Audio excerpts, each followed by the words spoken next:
The 1992 Constitution gave Parliament a huge oversight responsibility as well as lots of power to carry out its functions. It has also been equipped with political power to back its oversight and can, for instance, remove the President, Vice President and censure ministers.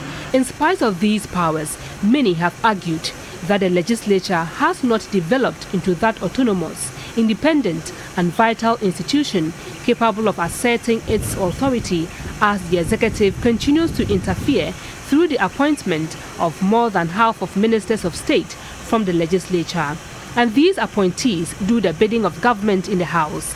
The current parliament, however, according to some citizens, seems to be doing better in exerting a few of its powers. I want to clearly direct that what the minister has released is an empty boast. Therefore, I call on him to honorably withdraw that directive. The 8th Parliament seems to be attracting a lot more attention to itself, and as a result, we have seen individuals and groups or organizations presenting petitions to the House to investigate certain matters.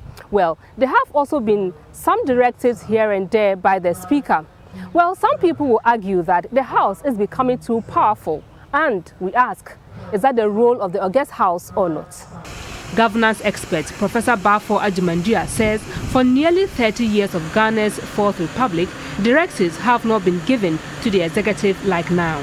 Even with the separation of powers theory, I'm not too sure whether the head of one institution can direct a member of another institution. So these are very interesting developments that we are having. And I think it's healthy. I think Mr. Bagman is pushing some issues that hitherto we've never considered. The standoff between the police and Parliament in the case of Medina MP Francis Xavier Sosu is one test case. The House and the Attorney General case on the admission of the 499 law students is another. The Office of the Attorney General said Parliament's directive to have the AG admit the students was unlawful, but the minority threatened to censure the minister. The students were later admitted anyway. Some have said that the close numbers between the two caucuses in the House could be the reason the 8th Parliament appears to be different.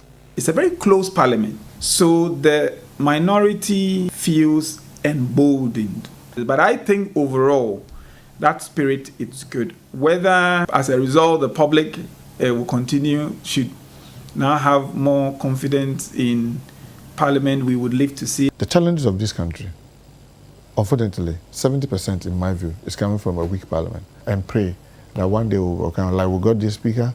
I really wish we had the 138 and they are 137. People think that it will be abusive, then the minority will virtually run the government down. No, I think the government will be more careful.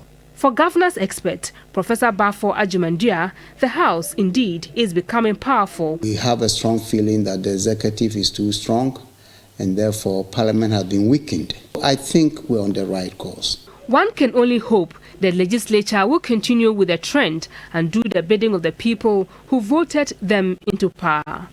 Evelyn Tinkma, TV3 News, Accra.